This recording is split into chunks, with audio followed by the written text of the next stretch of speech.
नमस्कार विद्यार्थी मित्रांनो 1971च्या लढाईमध्ये भारतीय सैन्यासाठी एक गोल्डन चॅप्टर म्हणून ओळखले जाते. मित्रांनो, या ठिकाणी भारतीय सैन्याने फक्त युद्धच जिंकलं नाही, परंतु पाकिस्तानला दोन भागामध्ये त्या ठिकाणी विभाजित केले. 1971च्या आधी पाकिस्तान हा दोन भागात होता, म्हणजे वेस्ट पाकिस्तान आणि ईस्ट पाकिस्तान. ईस्ट पाकिस्तानमध्ये बेंगाली जे लोक होते त्याच्यावरती पॉलिटिकल सप्रेशन असेल, इकॉनॉमिक एक्सप्लॉयटेशन आणि मास व्हायोलेशन त्यामध्ये सुरू झालेलं होतं. मार्च 1971 मध्ये पाकिस्तान आर्मीने ऑपरेशन सर्च लाईट सुरू केलं, ज्यात लाखो सिव्हिलियन्सला त्या ठिकाणी मारलं गेलं. याचा रिझल्ट काय झाला की जवळपास 10 मिलियन रेफ्युजी आहेत ते भारतामध्ये पलायन झालं त्यांचं.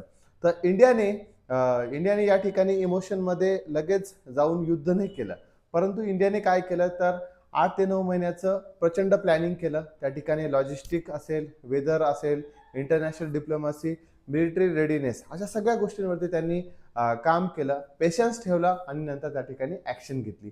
3 डिसेंबर 1971 रोजी पाकिस्तानने इंडियन एअरबेसवरती अटॅक केला. इंडियाने लगेच फुल स्केल त्या ठिकाणी वॉर सुरू केलं. ईस्टर्न आणि वेस्टर्न फ्रंट दोन्ही फ्रंटवरती इंडिया त्या ठिकाणी युद्ध करत होता. इंडियाचा मेन जो फोकस होता तो ईस्ट पाकिस्तान होता, कारण ईस्ट पाकिस्तानमध्ये जॉग्राफिकली एक आयसोलेटेड होता वेस्ट पाकिस्तान पासून, आणि त्या ठिकाणी सप्लाय चेन त्यांची 1600 किलोमीटरची जवळपास दूर होती. इंडियन आर्मीने ज्या सिटीज कॅप्चर करण्याऐवजी कम्युनिकेशन त्या ठिकाणी ब्रेकडाऊन केलं. ईस्टर्न कमांड च्या इंडियन ट्रूप्स जे होते त्यामध्ये मल्टिपल डायरेक्शनना त्यांना त्या ठिकाणी ॲडव्हान्टेज त्या ठिकाणी सापडला. आणि पण फास्ट अशा मुव्हिंग जे ऑपरेशन होते, छोटे छोटे ऑपरेशन्स त्या ठिकाणी करण्यात आले. इंडियन ऑफिसर्स वेट केला. त्या ठिकाणी परफेक्ट रोड नव्हते, परंतु त्यांनी जे रोड आहेत त्या रोडचा त्यांनी त्या ठिकाणी फायदा घेतला.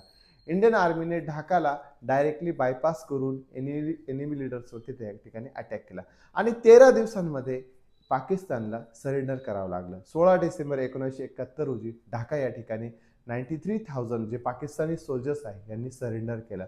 आणि ही मिलिटरीची सरेंडरची सगळ्यात मोठी गोष्ट आहे सेकंड वर्ल्ड वॉर नंतर. यामध्ये एक गोष्ट लक्षात ठेवण्यासारखी आहे की इंडियाने हे वॉर फक्त 13 दिवस त्या ठिकाणी सुरू ठेवलं होतं, आणि या एवढ्या फास्ट कमी याच्यामध्ये खूप लवकर प्रमाणात त्या ठिकाणी भारताला विजय या ठिकाणी मिळालेला होता. 1971च्या वॉरमध्ये जर आपण 5 जे ऑफिसर्स लेसन्स आपण बघतो की आपले प्लॅनिंग खूप छान पद्धतीने होतं, लिडरशिप होतं आणि क्लिअर डिसिजन होतं. हेजिटेट त्यांनी कधीच केलं नाही किंवा डिसिप्लिनमध्ये राहिले आणि वॉर जिंकला. म्हणूनच आजही तुम्हाला एस-एस-बी इंटरव्ह्यूमध्ये काही फॅक्ट्स या वॉरबद्दलच्या विचारले जातात. म्हणजेच एक्झॅक्टली एस-एस-बी इंटरव्ह्यूमध्ये पण तुम्ही प्लॅनिंगने त्या ठिकाणी स्मार्टली प्लॅनिंगने उतरलं पाहिजे, ज्या पद्धतीने इंडियन आर्म फोर्स त्या ठिकाणी उतरलेली होती. विद्यार्थी मित्रांनो, लक्षात घ्या, ही होती थोडक्यात माहिती. म्हणजे 13 दिवसांच्या युद्धामध्ये भारत पाकिस्तानच्या 1971च्या युद्धामध्ये साधारणतः 93,000 सैन्याचं सरेंडर करणं हे पाकिस्तानसाठी जिव्हारी लागणारं होतं. म्हणूनच सांगतो की प्लॅनिंग असेल, प्रॉपर एक्झिक्युशन असेल तर तुमचंही इंडियाचं स्वप्न नक्कीच पूर्ण होऊ शकतं. विद्यार्थी मित्रांनो, तुम्हाला सुद्धा इंडियन आर्म फोर्सेसला जॉईन करायचं असेल तर तुम्ही आमच्या द सक्सेस अकॅडमी नाशिक सोबत नक्की संपर्क साधू शकता. जय हिंद.